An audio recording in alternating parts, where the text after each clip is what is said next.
Thanks for tuning in to Fishing for Men, a podcast for men who are interested in learning how to drop their nets and walk with Jesus. We're just a group of normal guys talking about our own walks in faith and hoping you might find something you can relate to as well. Everything you hear when you tune in will be grounded in the Gospel of Matthew, chapter 4, 19 through 20, which reads, "And he said to them, 'Follow me, and I'll make you fishers of men.' Immediately they dropped their nets and followed him." This episode, we're going to kick things off with a series on identity. And today is going to be about our identity as a son of God.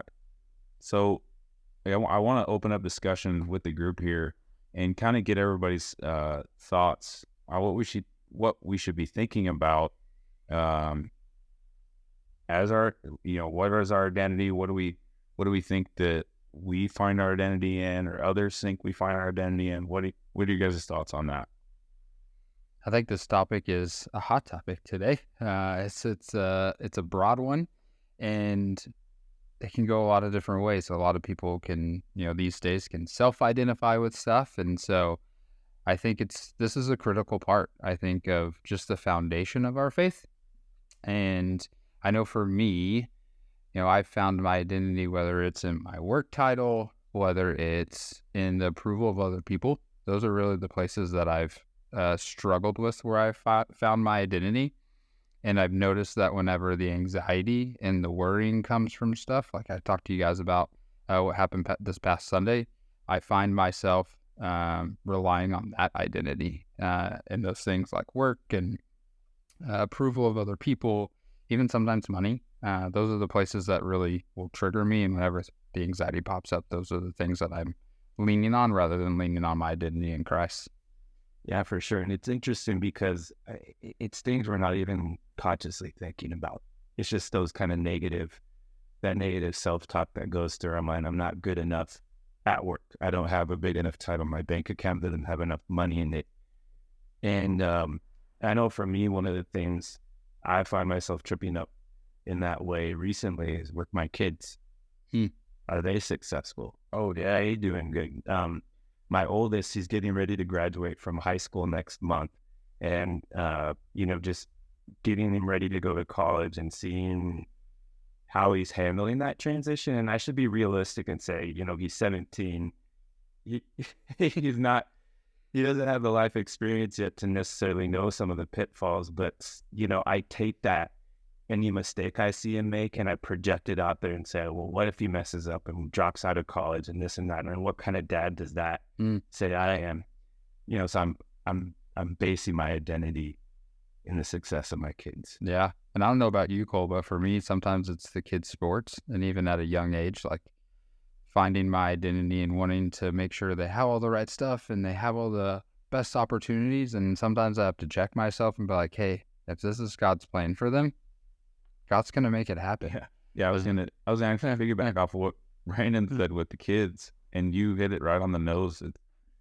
I see my kids on the field performing in a certain way, and I'm like, man, if they just worked harder, if they do X, Y, Z, but I got to remember to remove that pressure from myself so I don't project that on them, because that's not what they need. They just need to enjoy the sport. And I mean, they're 8 and 10 years old. It's all about having fun right now and just learning every day. And something that you said too, the money thing, I grew up with that.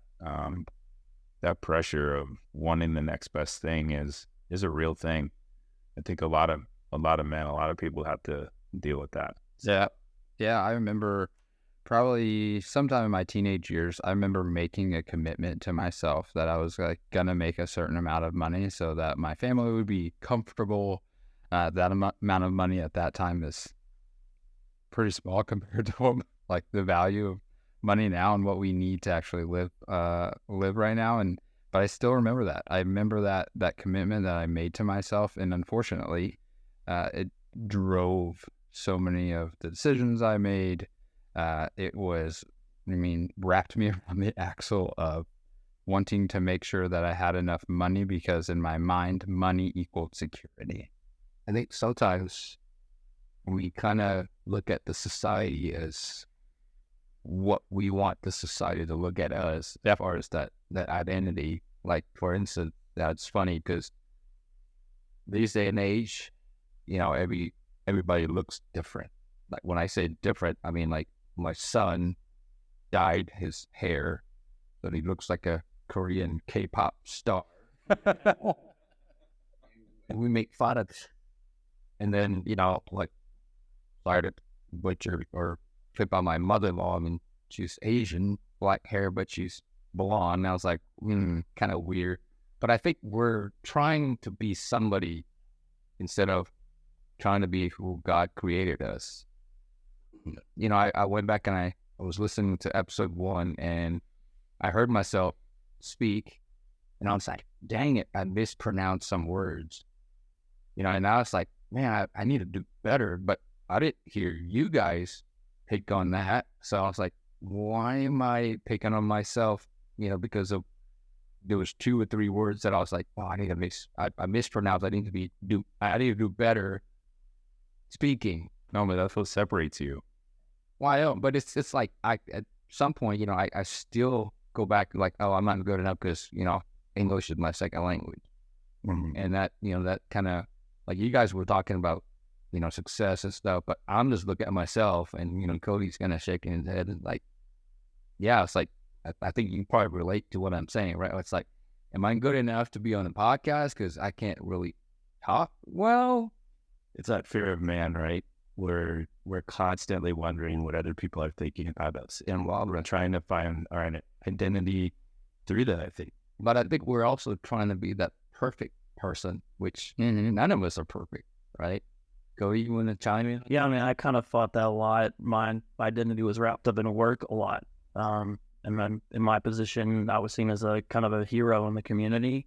And as good as that was, like, it's interesting how that identity kept me hostage. I felt like maybe God was moving me away from that, but I didn't have the courage. I felt like I'd be letting everybody down, if I made a move out of that. But just showing up as who I am these days is something where I don't need bells and whistles. I don't need any sort of performance to be able to show up. Yeah, I think you hit it on the head. It's like showing up as who you are. That's the hard part because we're all flawed somewhere, right? Something. Like I'm not perfect. You're not perfect. None of us is. But I think we look at that and then we kind of like use that and says, oh, I'm not good enough because I'm not perfect in all aspect of my life. So I should not do this. I should not go here, And that's what I think a lot of people are kind of wrapped up, in their minds, like, I want to be perfect before I start going out. Yeah. And you hit on something, Cody, we use the word hostage, which I think is super interesting. We'll get into this when we get into one of the topics we want to cover and dig into. What me and Braden mentioned last time as being some Bible nerds, we'll do a little bit of English to Hebrew translation. But it'll relate to the hostage piece. And I think so much of what we're wrapped up in the identities that are outside of God, we feel like we're in bondage to those things. I think that's what sin does to us. It wraps us up. It holds us hostage. And then the other thing is, what I hear when we're all talking is that's these things are where we find our worth, which I think will be a really awesome transition into kind of the 3 topics that we want to talk about today, which is very good, redeemed, and unique. And so we're going to kind of dive into each of these 3 topics. We're going to start with very good, and my buddy Brandon's going to take that away from here. Yeah, so as we were talking just now, what I heard everyone was saying was they were looking outside of themselves for approval from things, from places that had nothing to do with God. And I think that's a real challenge for us to kind of strip all of that stuff away and back to the very basics. And I think when we look in the Bible, we see that where our identity comes from is actually a very, very simple place. So I wanted to take us into Genesis 1 at the very beginning. And God goes through each day and is creating on each day. At the end, he looks at what he created and he calls it good.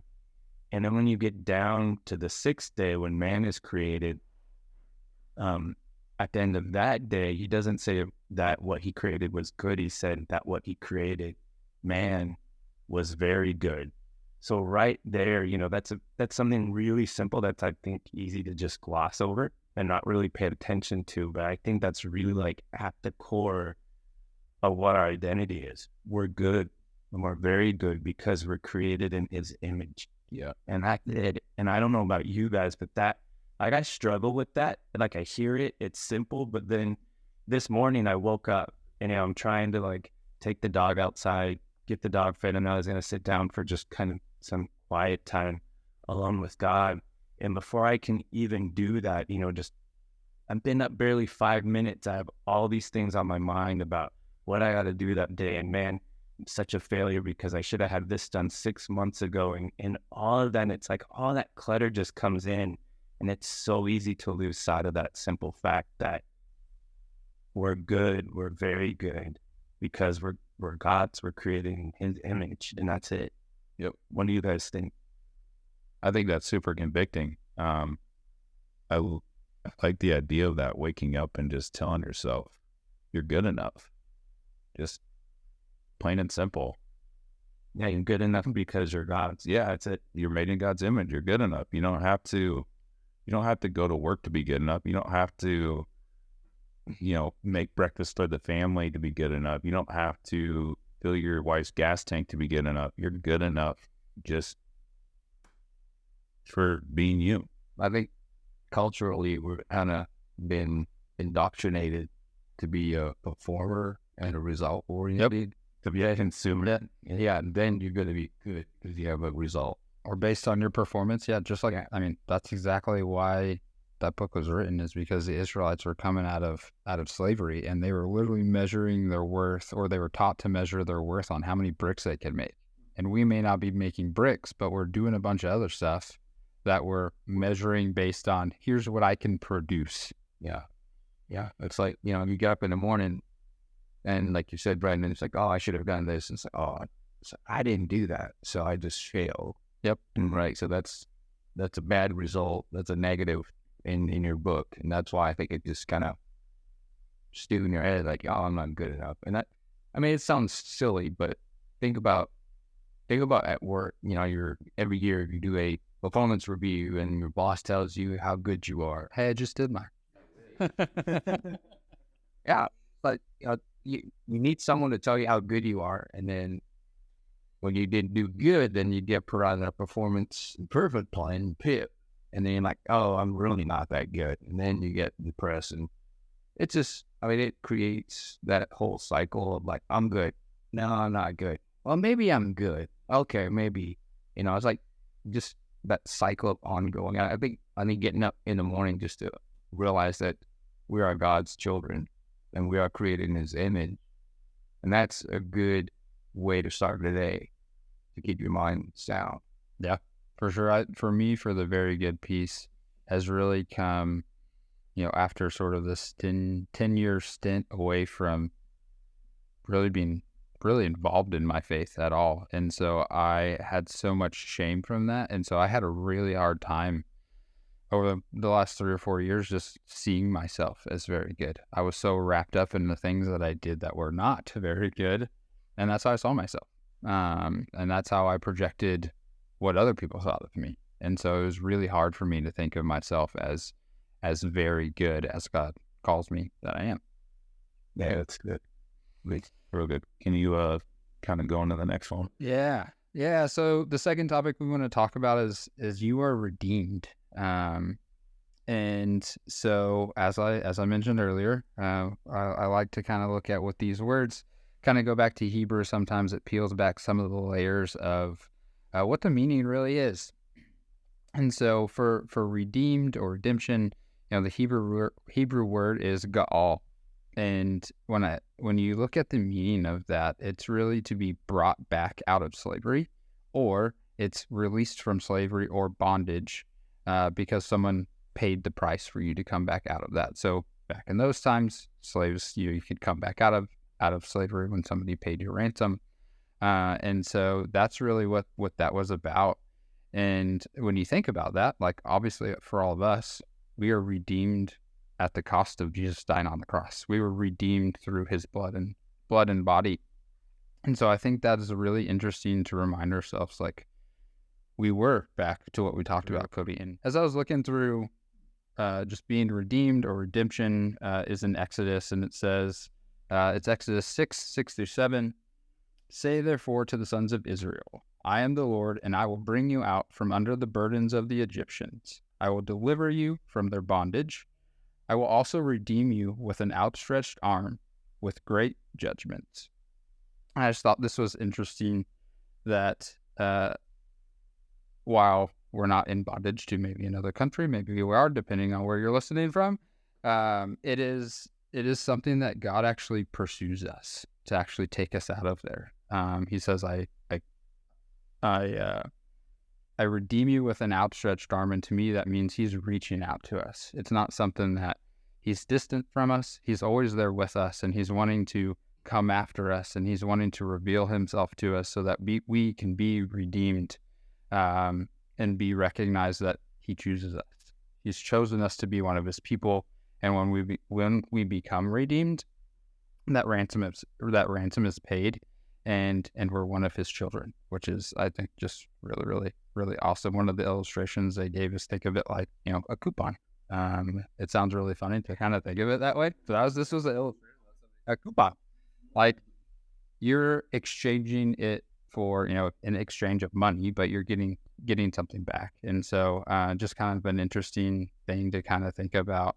And would love to get y'all's thoughts on what it means to be redeemed. What translation were you reading from with it? So that was the NASB 1995. When I heard that outstretched, I was just thinking of, because one of my favorite movies is Passion of the Christ. Yeah. And is it a coincidence that Christ was crucified and his arms was stretched out? So it's interesting you bring that up. So some of the stuff I was reading, somebody made that reference too. Like, he has his arms outstretched like this. Yeah. And that's how he redeemed his people. Well, I mean, powerful. That's kind of how Romans crucified people, but that's kind of weird that you brought that up.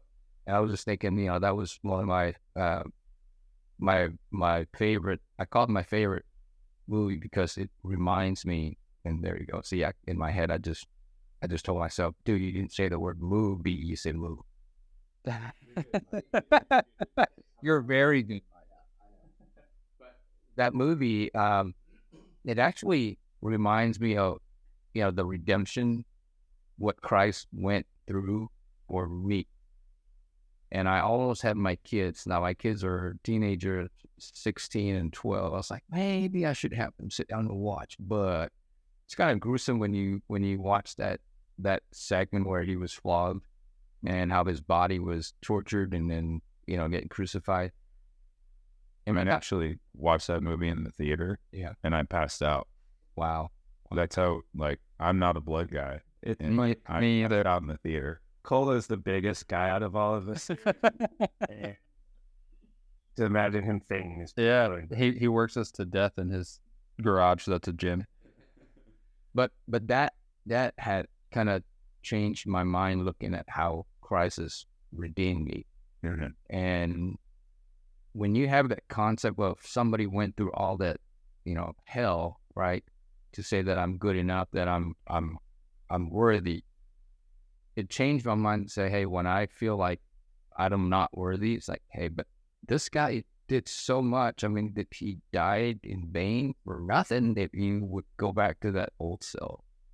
And that's how I use that movie to kind of remind myself all the time. Yeah, that's good. So I was thinking, as you were talking to Billy earlier about, so how do we take that and bring it into our everyday? And I like the illustration of the slavery or being set free. Love the link back to Exodus. But just thinking, we were talking earlier about, I mentioned when I woke up in the morning, those negative thoughts started happening. Or Cole talked about watching his girls on the soccer field and feeling that way, and just thinking about how, and this kind of goes back to a really simple Sunday school concept that sin separates us from God, right? So we need that outstretched arm to help bring us back. But how do we bring God and the idea of Christ's redemption into kind of that rhythm of our day, as we're going through those moments, to remind us of who we are and the price that Christ paid and our identity is, so that we can kind of step back and say, oh, hey. Yeah, I think that's kind of what we do as a group, as a community, is we help each other. We have those outstretched arms for each other, and we walk through that stuff. That's what comes to my head. The first thing that pops in my mind is sort of the phrase that we've told ourselves even before we started this podcast, which was, it's not about us, it's about him. And I even remind myself that at work of, hey, this is a job. I work in corporate America, but at the end of the day, I work for God, and he's ultimately the person that I'm working for. And so I need to represent him in the workplace. And so that's really the things that start to come to mind. And I've got a whiteboard up. I've got all kinds of different sayings on there that try to help me remind me of those things whenever, work creeps in, or that performance mindset sort of creeps in of like, hey, you're not doing well because your numbers are behind and this and that, and your identity. Oh, hold on. Stop. And I know you've done this too, Brandon. I even have reminders on my phone, like mid-morning, mid-afternoon, and say a quick prayer. Have a way to remind yourself. It's like for me, it's that movie that reminds me. But you're right. Every time something happens in your mind, when Satan's putting all those negative thoughts, what are you guys doing to go back to something that would remind you that, hey, you are good at that? Yeah, absolutely. I love the just this idea of remembering. Maybe this is a future podcast topic, and about how God really wants us to remember the things that he's done in our lives. And are there things in our life that we have in our house and other places that actually remind us of the things that God has done in our life? And so the next topic that we kind of want to talk about, and we'll transition into this, which is the thing that, we've talked about being redeemed and some of the bad things that may have happened in our life. But at the end of the day, both the good and the bad shape us. And so the really cool thing about that is, because those are your story, you have specific skills, you are super, super unique. And I heard this on another podcast, which was, no one like you has ever walked the earth, and no one like you will ever walk the earth after you. Like, that's how unique you are to God. That is fascinating to me. Like, if you just let that sink in for a little bit of how unique you really are, your story is unlike anybody else's. Well, like they say that no one has the same fingerprint as that. All right. So you are unique in that sense. It's like, yeah, you might have, if you have a brother or sibling that sound like you, which I have one, two brothers that they sound like me, but Yeah. our fingerprint aren't the same. So they are all created uniquely. And even as parents, you raise kids, you try to raise them the same, right? You try to give them all the same things and treat them the same, but man, are they so different. Big time. I still have, my dad still complains sometimes. It's like, what happened to your brother? Like, I raised you guys the same. And I think about that all the time when I'm talking to my girls and punishing them or doing whatever I have to do, raising them. It's like, all right, I gotta switch gears because she takes it different than the other one. So it's definitely true that we are all unique. Yeah. So if we're all so unique, why so much anxiety about trying to be like somebody else? I know. Is that That's the ultimate question, right? Yeah. And so in reading in one of John Mark Comer's books, he says, you can only be your most true self by following Jesus. Because we're trying to conform to a culture. We're trying to conform to the ads that are coming out of, which actually takes us away from who your actual unique self is. And by doing that, we think we're being unique, but it's contradictory and we're not. Just so strange to think about. Well, it is true, right? That we're all trying to conform into a same pattern. Mm-hmm. Like, I was talking about my son's hair. I mean, it's much it's crazy funny. Like, why would you want to dye your hair? Like my wife, if you see me, I've got this streak in front of my hair, right? My gray. My wife's like, why don't you go and get it colored and make it black or something? It's like, why? It's just, that's how God created me. That's, it's another way of me reminding me that I'm unique. Mm-hmm. I want to jump in with a question because I think I see where you're tracking, Billy, but I can also hear it as like the whole you do you type of thing where we see a lot right now. You're not that people are out to criticize each other. Well, they probably are, but there's almost like this extreme bent towards individualism and anything goes. So how does that tie into what you're talking about? Yeah. As being unique, that Christ or God created each of us differently. How is that different from what we see going on in culture today? Yeah, I think the difference is that in culture today, individualism is me, my plan, my skills is all about where I'm going. For us as Christ followers, we're a piece of the whole plan. God has invited us into be a specific puzzle piece that he's going to plug in and be part of his bigger, greater plan. And I actually love one of the verses from Esther. It's Esther 4:14, and it's really a question as she's trying to battle with, does she go talk to the king about saving the Jews? And he doesn't know that she is one.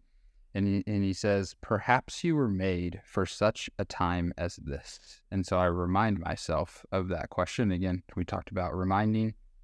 I have this verse on my whiteboard in my office of, there's a reason why we are all here at this specific time in history. God placed us here as part of his plan.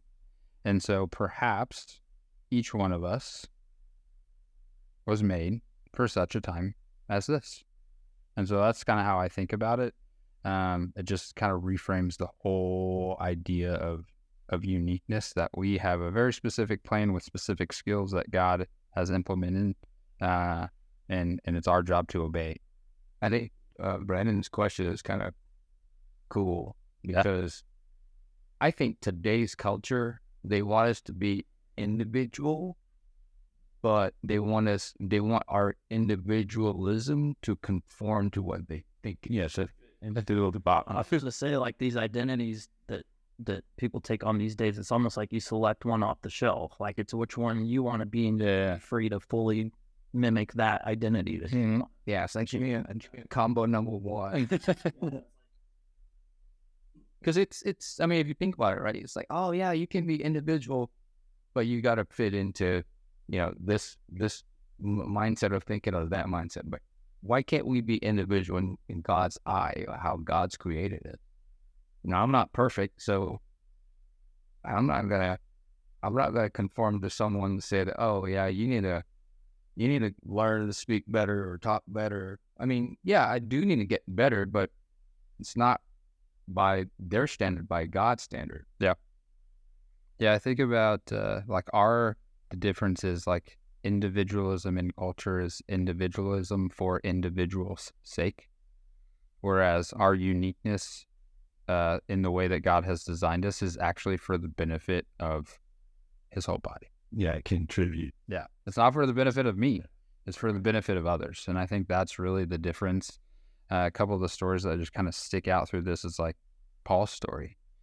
Paul was a Roman citizen, but he was also a Pharisee. Like, who better to go talk to both sides than Paul? Like, there's a reason for that. You think about David. David was a shepherd. A long time ago, the way that shepherds roamed around was with slingshots.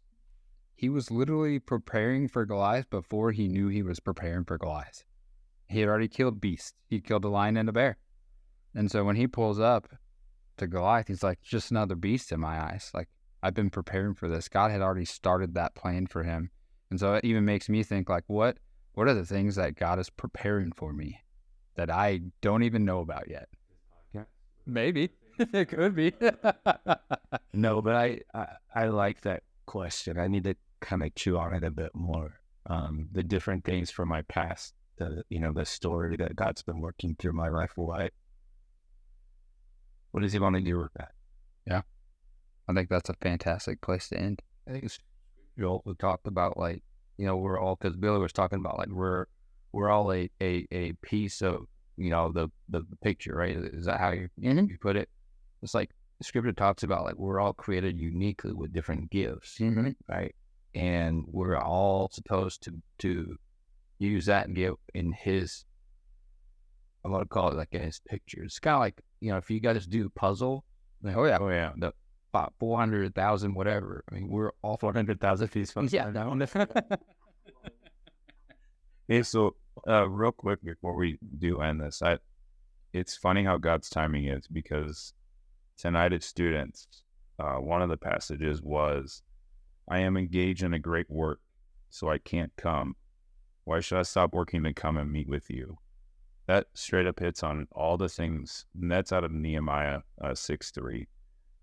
That hits on everything we were just talking about. I mean, we can be part of the great work and not conform to everything else around us, and not find identity in all the other stuff.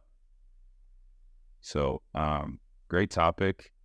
I think that, like Billy said, we could go on and on. Yeah, We could probably talk about this for a very long time. opinions of this one. We will have more in this series of identity in the next coming podcast. So please stay tuned, and we'll follow up then. Well, thank y'all so much for joining on Fishing for Men. We have many more episodes to come and lots of topics that we want to cover. We also want to hear from y'all. If there are any topics that you want us to discuss, you can reach out to us on Instagram at Fishing for Men Podcast, or you can shoot us an email at fishingformenpodcast@outlook.com. We pray that you come alongside of us in the journey of discipleship to Jesus. Stay tuned. The story is still being written.